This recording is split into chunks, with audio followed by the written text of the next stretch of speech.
कहते हैं कि हमारे कल्चर में एक वक्त ऐसा हुआ करता था जब हर दिन एक त्योहार हुआ करता था। 365 days a year. We Indians, we love celebrating. पर 2005 में मेरे घर की दिवाली काफी अलग थी। ना ही मिठाइयाँ बनी, ना ही पूजा हुई और ना ही दिए जले। कॉलोनी का हर घर लाइट से सजा हुआ था, पर मेरे घर की दीवारें वो सूनी थी। मैं पापा से बार बार पूछ रही थी कि इस साल हमारे घर कोई रिश्तेदार क्यों नहीं आया, पर वो कोई जवाब ही नहीं देते। बस इसीलिए मैं भी खिड़की पर जा बैठी।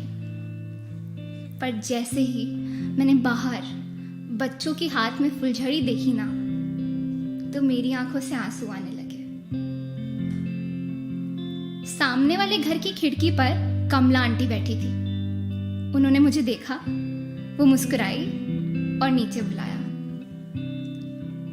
उस दिन कमला आंटी ने मुझे फुलझड़ी का एक पैकेट दिया था, वो भी बड़ा वाला। मैं उस वक्त 5 साल की थी। मेरे लिए ये समझना कि ताऊजी के जाने के बाद घर में ये पहली दिवाली ना तो कोई मनाना चाहता था और ना ही मना सकता था, ये समझना बहुत मुश्किल था। पर कमला आंटी की वजह से ना 2005 की वो दिवाली मेरे लिए बहुत ज़्यादा स्पेशल हो गई। कमला आंटी हमारी पड़ोसी है, पर ऊन वाले स्वेटर से लेकर गुड़ मूंगफली वाली मिठाई तक, दिवाली हो या होली, सर्दी हो या बरसात, हम सब चीज़ें कमला आंटी से पूछ कर ही करते हैं। वो हमारा अपनों से भी ज़्यादा ख्याल रखती है। पता है, if I know someone who celebrates life as a festival, it would be हर।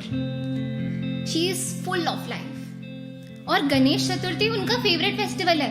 तो इसीलिए जब पिछले साल कोविड में हम कॉलोनी में पंडाल नहीं लगा पाए, तो उन्होंने अपने पूरे घर को सजा दिया और हम सबको इनवाइट किया। हाँ, बहुत ही अच्छे से वॉइस नोट भेजकर जूम पर।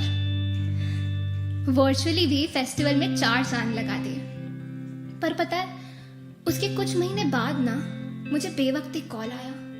चाचू कहने लगे कि कमला आंटी का ऑक्सीजन लेवल कम हो गया है, हमें बेड ढूंढना पड़ेगा। मैं कॉल्स कर ही रही थी कि इतने में ही आंटी ने अपनी आंखें बंद कर ली। हम में से किसी ने भी एक्सपेक्ट ही नहीं किया था। उनकी फैमिली, हमारी फैमिली, पूरी कॉलोनी मानो टूट सी गई थी। इतना कि उनके जाने के कई महीनों बाद तक जब भी कोई उनका जिक्र करता, हम सबकी आंखों में नमी आ जाती। स्पेशली अंकल के, जिन्होंने अपना लाइफ पार्टनर खोया था। पता है, अंकल और आंटी की लास्ट कॉन्वर्सेशन क्या थी? आंटी जाने से पहले अंकल को कह कर गई थी, आप ना दवाई टाइम से लेना, हॉस्पिटल चली जाऊंगी तो भूल मत जाना। अब मैं सोचती हूँ कि जब भी अंकल दवाई लेते होंगे तो उन्हें आंटी की याद आती होगी ना। एक दिन अंकल मुझसे पूछने लगे कि इस साल हम गणेश स्थापना करेंगे या नहीं। वो कहने लगे कि काश उन्हें पता होता कि आखिरी साल आंटी का, पिछला साल आंटी का आखिरी है, तो शायद मुझे और धूमधाम से मनाते। मेरे पास कोई जवाब नहीं था। मैं घर आई और मैंने मम्मी से पूछा कि हम इस साल स्थापना क्यों नहीं कर रहे। तो मम्मी ने कहा कि आंटी के जाने के बाद ये त्योहार किसी का मनाने का मन ही नहीं है। तब मेरे मन में एक सवाल था कि माना आंटी चली गई है, पर क्या अगर पंडाल खाली रहा तो आंटी जहां कहीं भी है उनका वहां मन लगेगा?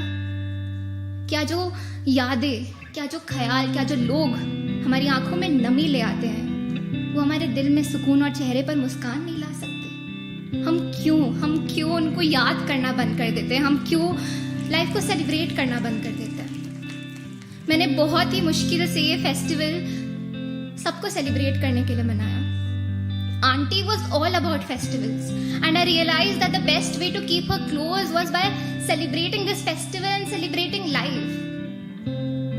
और पता, हमारा कोई हक नहीं बनता, कोई भी हक नहीं बनता वो घर तोड़ने का जो उन्होंने यादों की ईंटों से हमारे दिल में बना रखा है। इस साल हमारे घर पर गणेश चतुर्थी पर लाइट्स लगी, सबने 5 दिन नए कपड़े पहने, मिठाइयाँ भी बनी, रिश्तेदार भी आए। और पता है, एक दिन जब मैंने सामने वाले घर की खिड़की की ओर देखा ना, तो वहां पर कोई बैठा था। आंटी नहीं थी,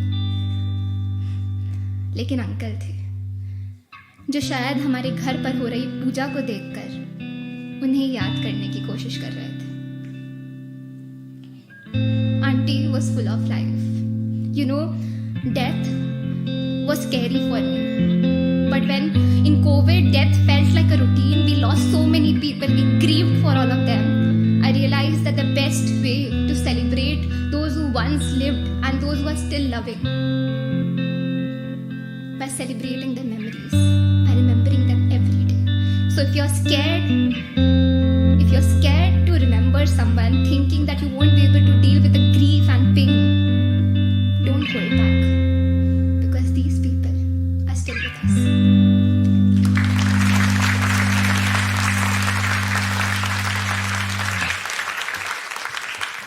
I really love you too. Thank you.